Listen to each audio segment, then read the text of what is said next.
Uh, okay, so our theme is more than. John is doing today. Probably nobody's read the message, but did anybody read the message? Do you know what the title is? Yay! More than feeling, yeah. More than feelings, more than the feeling. I want to sing this song. So if we give a little welcome to John as he starts.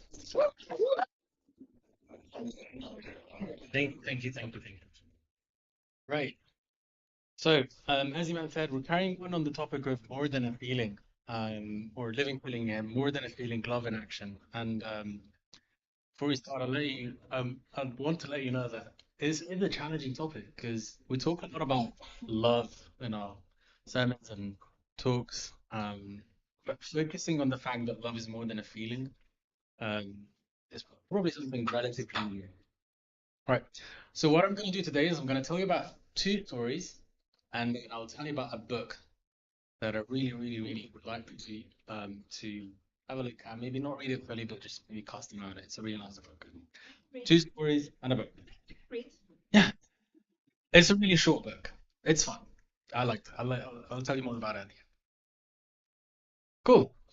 So we're gonna talk about Ruth um, at the start, but we're gonna have a just as a disclaimer, we're gonna have a different look at Ruth today. So not the Ruth that you know, not the normal story that you know, but I'll tell you a different story. So not the story that you're used to. I'll explain more. For a bit of context, um, when the story of Ruth happened, it happened in the days of the judges, and this was a period where, as it is quoted in the Bible, everyone did what was right in his own eyes. So it's a bit messy. There's a lot of chaos. Things weren't well ordered. And the story starts with the fact that there was a famine in Bethlehem. And again, just to give you a bit of context, the whole idea behind the story of Ruth is that back then it was very important. The idea of land inheritance and family lineage was very important. So for someone to preserve their family name, they needed to have a son.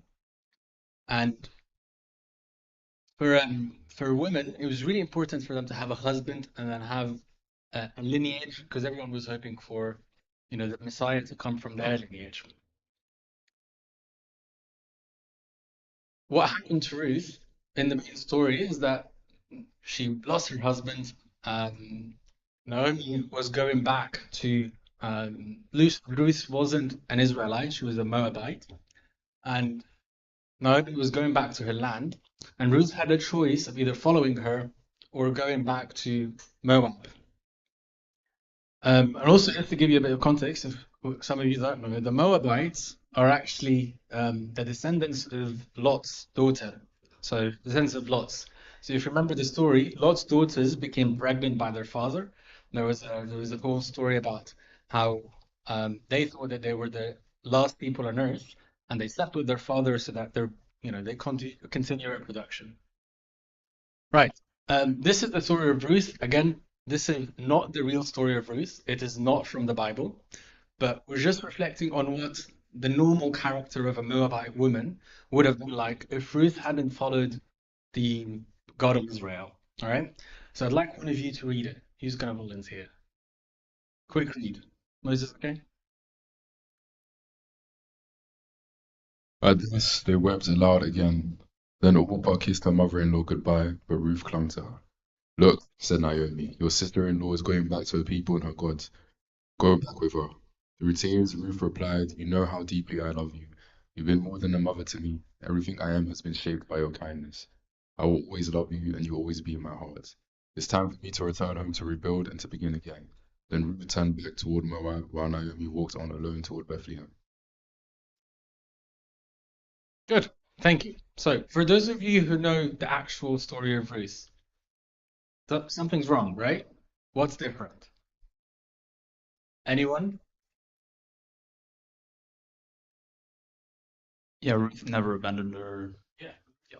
Ruth never abandoned Naomi, right? So in the actual story in the Bible, which we're going to read in a minute, Ruth actually went with Naomi back to Bethlehem, right?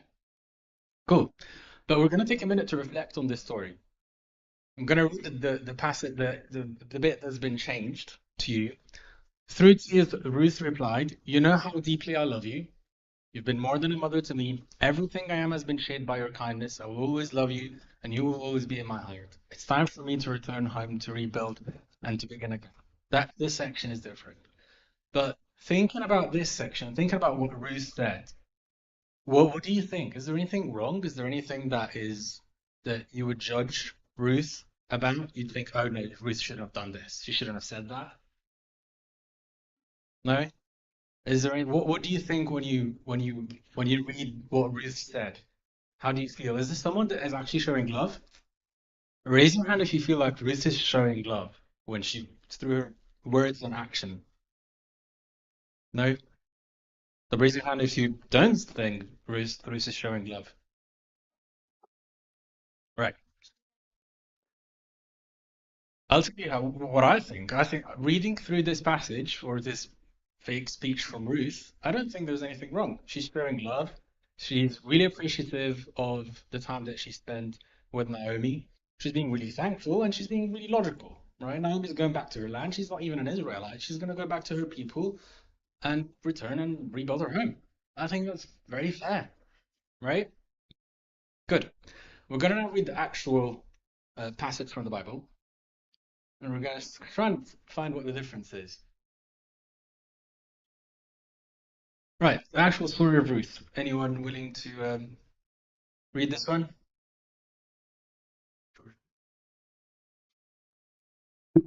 At this they wept aloud again. Then Orpah kissed her mother-in-law goodbye, but Ruth clung to her. "Look," said Naomi, "your sister-in-law is going back to her people and her gods. Go back with her." But Ruth replied, "Don't urge me to leave you or turn back from you. Where you will go, I will go, and where you will stay, I will stay. Your people will be my people, and your God my God. Where you die, I will die, and there I will be buried. May the Lord deal with me, be it ever no severely, even if death separates you and me." When Naomi realized that Ruth was determined to go with her, she stopped urging her. So the two women went out until they came to Bethlehem. When they arrived, the whole town was stirred, and the women exclaimed, "Can this be Naomi?" Yeah, thank you. Right, this is the actual story from the Bible about Ruth, and it's clearly very different, right? Um, which one do you prefer? Do you do you prefer the first one or the second one? If you prefer the second one, raise your hand. Try to be a bit more active, proactive. Great. So everyone, most people raise their hand. You prefer the second one, but why? Any thoughts? Anyone willing to share their thoughts? Why do you think? Because the first one, there's nothing wrong with what Ruth said or did. He showed a lot of love, a lot of appreciation, but it seems like everyone prefers the second one.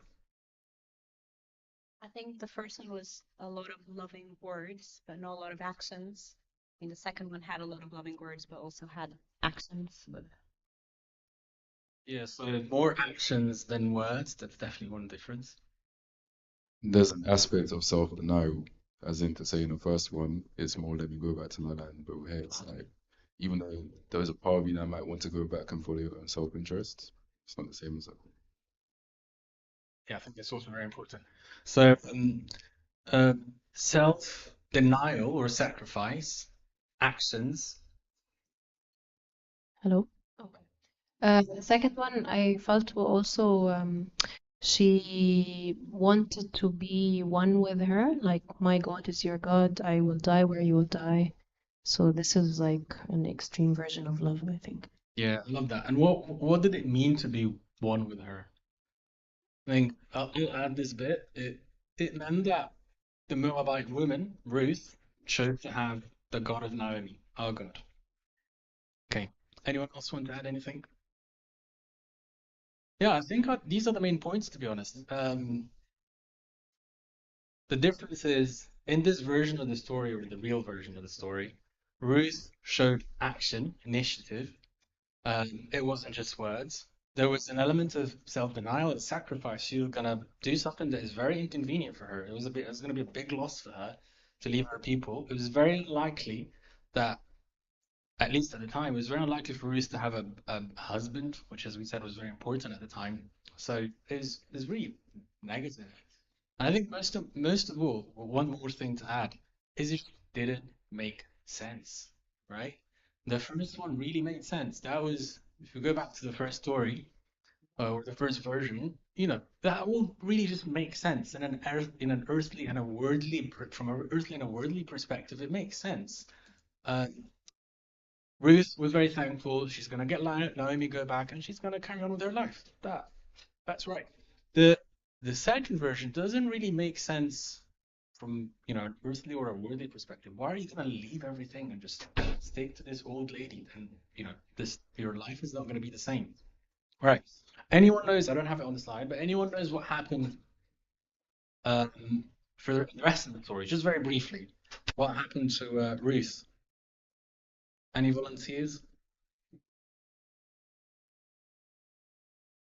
She ended up marrying, and I truly apologize because I can't remember Boaz. I can't remember the family tie that it was the cousin of her dead husband. To be honest, I can't remember either. But yeah, it was Kingsman of her dead husband, Yeah. and then she redeemed in essence through her faithfulness, obedience, and servitude to God, the God of Israel. Yeah. And anything else happened down the line, generations down the line? I don't have the answer. I'm just moving the mic.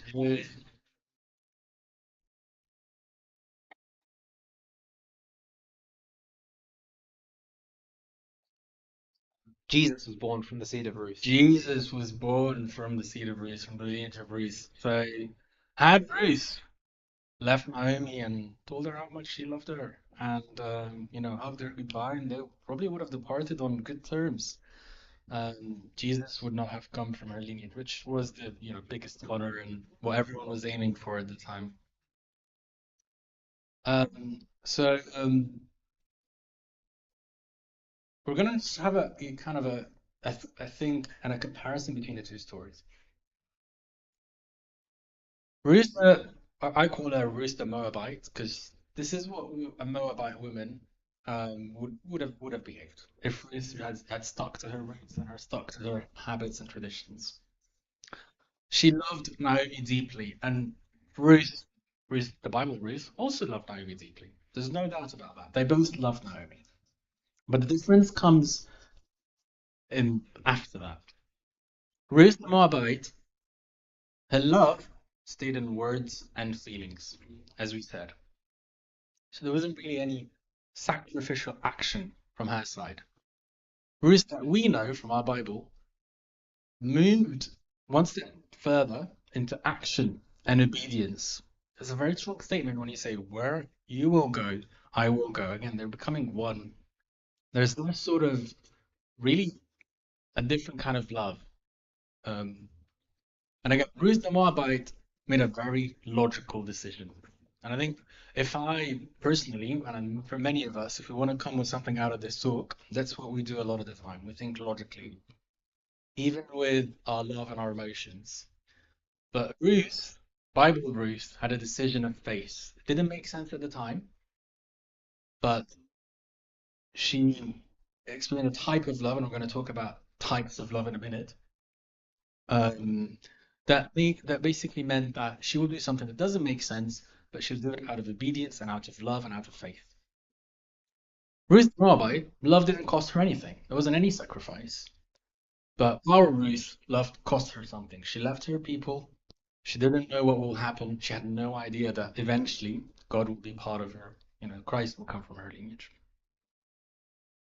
Right. I'm sure you've heard about these before, the different types of love. I'm going to hide this slide for a second. Anyone know about the different types of love, even if you just know them by name or know one of them?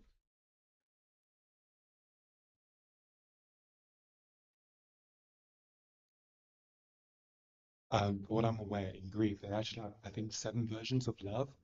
I know there's like brotherly love, philia, like romantic love. I do know there's like agape, it's God's unconditional love. I do know that have variations with different applications. Yeah. Yeah. I don't know about the 7 types of love. To be honest, yeah, it might be. What we know about is the 4 types of love, which are agape, philia, eros, and storge. And just to summarize without going into too much detail, agape is the unconditional, selfless love, and this is the love of God to us. Philia is the sort of friendship, affectionate love that we have between each other. Eros is more romantic. And then storge is the love of a family, natural affection amongst family members, your cousins, your brothers, and so on. So, which kind of love do you think our Ruth, the real Ruth, the Bible Ruth, has experienced or had for Naomi in our story? Storge. I think it was. I mean, storge. If you think about family members, yeah, that could be. That I see the logic behind that, but I think Ruth, Ruth's love was selfless. It was unconditional.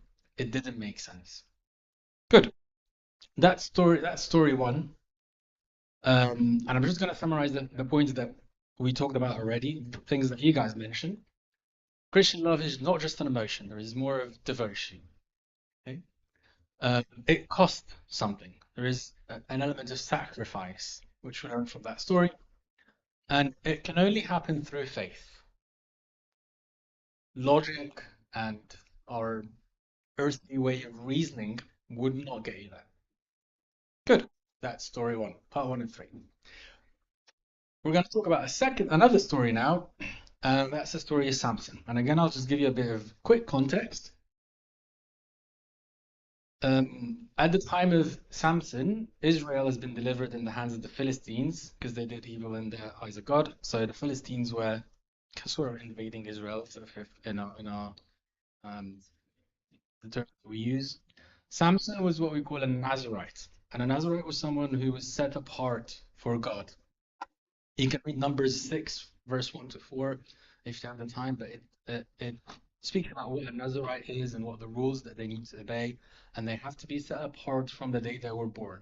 So things like, no, they don't drink any wine, they have strict rules about what they eat, what they drink, and so on. Samson was that person. And Samson had a lot of strength, and his strength was meant to show God's power as a Nazarite and not anything else. This is the story of Samson, a real story. There's no fake story here. It's only one Bible story. Anyone willing to give it a quick read?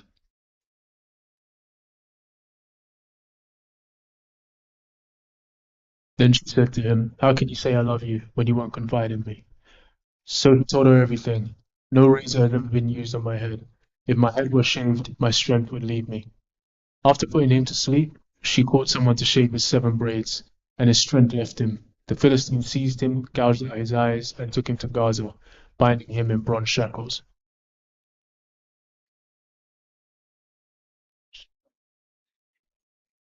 Thank you. So she in this passage refers to Delilah. If you've not heard of the story, Delilah was trying to trick Samson to find out what is the source of his power, and she tried multiple times, but Samson would lie to her, and then we ended up with what happened in this passage, which that he eventually told her what was the source of his power, and he was eventually was killed. So he's triggered by the Philistines, and eventually his power was lost, and he was disconnected from God. And we'll bring that verse down in a few slides. What do you think about that story? How is it different from Ruth's story? Again, it is a form of love. So the first verse says, "How can you say I love you?" The Bible doesn't explicitly mention that Samson told Delilah I love you, but you can tell implicitly that it seems like he told her I love you multiple times. What do you think of this love as compared to Ruth's love? Where would it fall in the four types of love that we discussed? Agape, eros, storge, and let me get that slide back again. Yeah, I think it's eros, right? So it's love that is based on it's a romantic relationship. It's more that was that sexual element to it, and it's love that's based mostly on feelings. Right. Samson's relationship to God as a Nazarite he was supposed to be devoted to God. He was supposed to be dedicating his life to God. Why do you think he gave away what was sacred? So, just to also tell you a bit more about Samson's story, if you read the whole story about Samson and his story with Delilah, it is, I'm sure if any of you have read it, you'd be like, what is this guy thinking? So many red flags, and there's something, how was he still following this girl? But he did, and he was tricked and lost his power and lost his connection to God. Why did he give that away? Why did he give what was sacred away? How was he tricked? What happened to him? Anyone? Right. So Samson followed his feelings. Unlike Ruth and the story of Ruth that we talked about, Samson followed his feelings.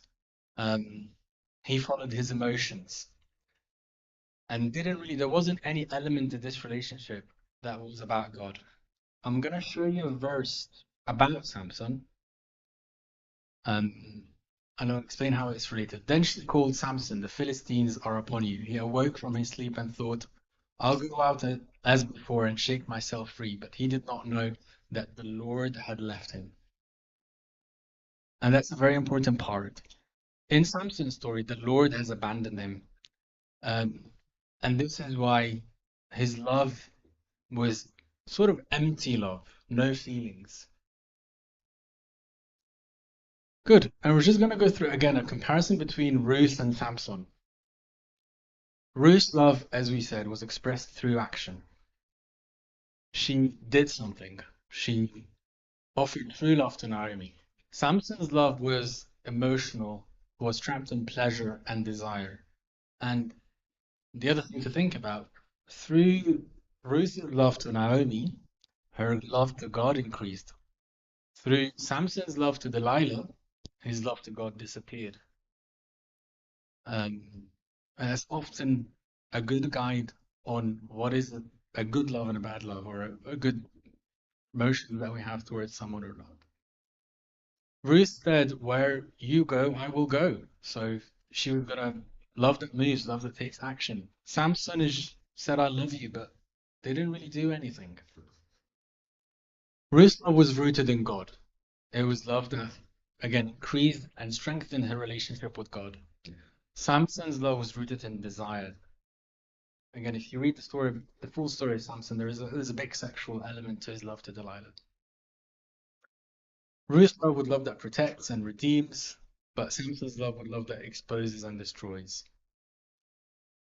Ruth builds God's kingdom, and Christ came from her lineage, but Samson's, instead of being a Nazarite, someone that's completely should be devoted to God, and his life should be devoted to God, he broke his calling. Ruth's love was a love that gives, but Samson's love was love that takes. So again, I want to go back to this three element that we talked about. The love that we want to talk about is a love that is devotional versus emotional. A love that requires a form of sacrifice and not just comfort.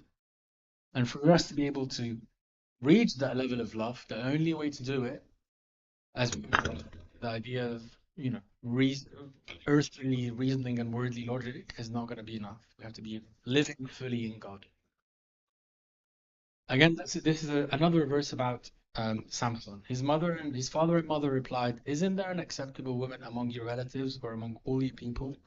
Must you go to the uncircumcised Philistines to get a wife? Here they're not talking about Delilah, they're talking about someone else. But it shows that Samson, from the very beginning, he was disconnecting from God and following his intentions and following his emotions and following his desires. So must you go to the uncircumcised Philistines to get a wife?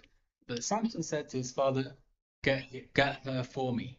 She's the right one for me. Following his emotions, following his desires, and not really honoring his devotion to God. Good. So these are the two stories that I wanted to start with. We're gonna explore more what it means to have love in action. Sorry, do you want to say something? And we're going to explore more what it means to love in action, love more than a feeling. But first of all, I'm going to have some statements on the screen here. I'm going to read through them, and I'd like to tell me, only just raise your hand if you agree, and don't raise your hand if you don't agree. And I just want to see what you guys feel about these statements. So, first one, love sometimes means staying silent even when you're right. Do you agree? Okay. Do you not agree? Do you disagree? Right, most people agree. Good. Right, love doesn't keep score, even when you're the one doing all the giving. Do you agree? Okay. People who disagree, raise your hand if you disagree with the statement. I'm surprised. Right, so let's just explore it. Love doesn't keep score even when you weren't doing all the giving. So you're willing to do all the giving. Good. Love may mean helping someone who hurt me, even if it costs me. Agree. If you disagree, raise your hand. Okay. Sometimes love means not exposing a brother's sin. Okay. Right. We've got a few more, and let me know what you think about these. Love sometimes chooses mercy over justice. So you're willing to sacrifice justice. All right. People who disagree, raise your hand. Okay. I'm impressed. Real love cares more for salvation than for being understood. Okay. And then real love begins where feelings fade and commitment starts. Raise your hand if you disagree. If you disagree, raise your hand. Okay. We have some disagreement, by the way. So far, in all of the statements, there is sort of some people do disagree. Sometimes I love others out of selfishness. Do you do that? Do you sometimes love others out of because you're selfish, you're loving others? Does that happen? All right. Raise your hand if that never happens to you. You never love anyone out of selfishness. All right. People are a bit confused about that one. Good. So the reason I was bringing these statements up is just to show you that loving in action is it's not straightforward. It is complex. There is a lot of, oh, is that right? Is that wrong? You know, justice over mercy. Is this how we're supposed to be doing this? I don't know. It's not as easy as you can imagine. And one of the saints that really, really, really explored the topic of love is Saint Maximus the Confessor. Um,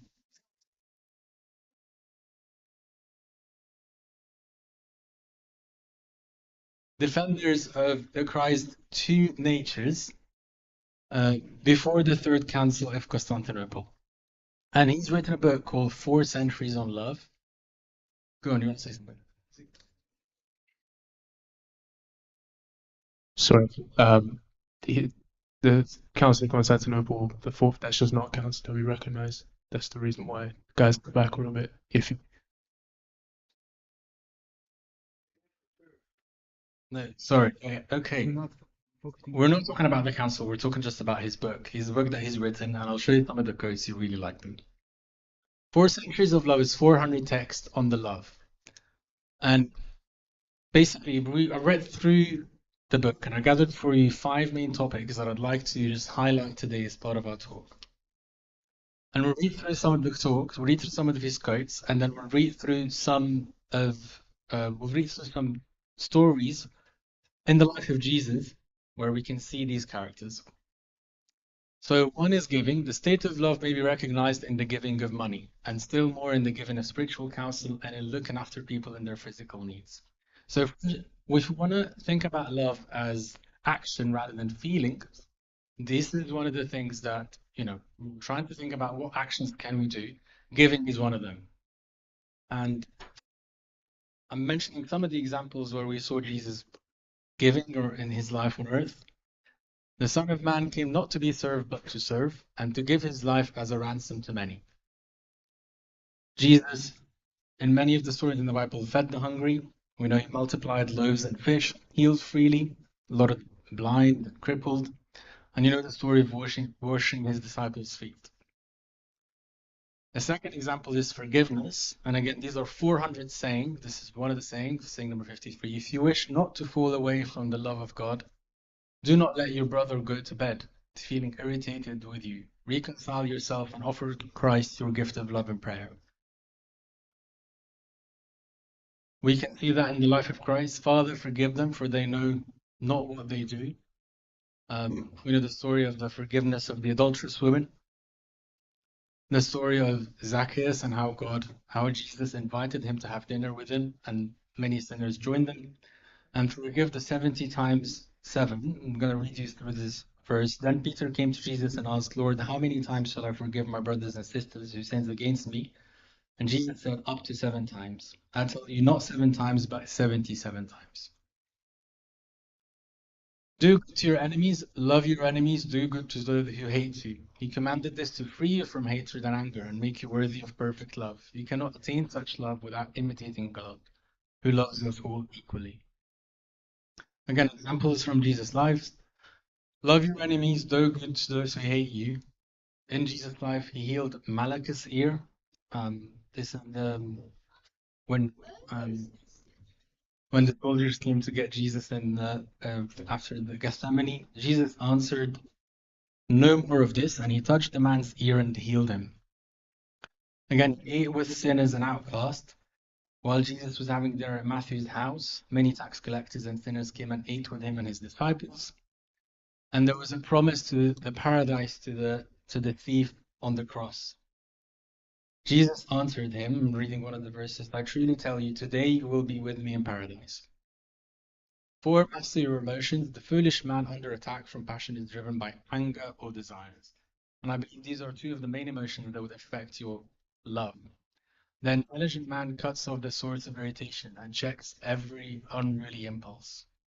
Masters your emotions. Peace I leave with you, my peace I give to you. I think a lot of the time we think about mastering our emotions, killing our emotions, but I've got some examples here to show you that this is not the case from Jesus' life. In the story of when Jesus went in the temple and pushed all the market sellers from outside of the temple. I'm going to read you the verse. He made a whip out of cords and drove all from the temple courts with sheep, cattle. He scattered the coins of the money changers and overturned their tables. So mastering your emotions doesn't mean kill your emotions. A lot of the time your emotions can be a bit, you can express anger, but it's just when and how you express this anger. Jesus controlled his desire. So we know about the fasting. Man shall not live on bread. This is how Jesus replied to the devil when he tempted him with food. Jesus answered, it is written, man shall not live on bread alone, but on every word that comes from the mouth of God. And we know that Jesus wept. So again, emotions can be anger. They can be weeping and sadness. They can be controlling your physical desires. There's nothing wrong with emotions, but the key thing is to master them. Shortest verse in the Bible is Jesus wept, which was about Lazarus' story. And one of the things that we were reflecting on, when we were preparing for the talk, is that Jesus did weep and he was sad for Lazarus, but one of the things that he did, unlike everyone else that was sad about Lazarus' story, is that he prayed. Father, I thank you that you have heard me. I knew that you always hear me, but I say this for the benefit of other people standing here, that they may believe that you sent me. So in the midst of his sadness and emotions and weeping, he took a moment to pray and thank God. And lastly, guard your tongue and thoughts. And one of the sayings from this book, when the intellect associates with evil and sordid thoughts, it loses its intimate communion with God. Out of abundance of the heart, the mouth speaks. So our thoughts are connected to what we say. And these are different examples from Jesus' life about how he spoke the truth, but at other times he was silent. So we know that woes to the scribes and Pharisees, woe to you, teachers of the law and Pharisees, you hypocrite. You shut the door of the kingdom of heavens in people's faces, and you yourselves do not enter, nor will you let those enter who are trying to. That was a moment of speaking the truth to the scribes and Pharisees, a moment of challenging. Jesus spoke the truth to his accusers. So to his accusers, he said, he was led. Jesus replied, if I said something wrong, testify as to what is wrong. But if I spoke the truth, why did you strike me? But at other times, he stayed silent. So staying silent before Pilate, and this is a verse from Isaiah, not from the New Testament, he was led like a lamb to the slaughter, and as sheep before its shearers is silent. So he did not open his mouth. There were moments that he spoke, there were moments that he expressed himself, there were moments where he stayed silent, and there were moments where he withdrew in prayer. From Luke, but Jesus often withdrew to a lonely place and prayed. All right, so summary of what we've been through today. The two stories from Ruth and Samson. Think about the love that we want to learn in our church is that it is emotion more than devotion. It is comfort. It is move from emotion to devotion, move from comfort to sacrifice, and move from fear to faith. And the 5 topics that we just discussed is actions. How, if you want to think about, right, what are the actions that I can take for my love to be more than a feeling and be expressed in action? There are many things that you can think of, but if you want to have 5 things to have in your pocket that you can use as giving, forgiving, doing good to your enemies, mastering your emotions, and guarding your tongue and thoughts. I'll leave you with this verse to read. It talks about the importance of action and faith. And that's it. Thank you. Any questions?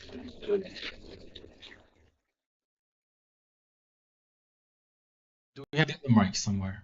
Yeah.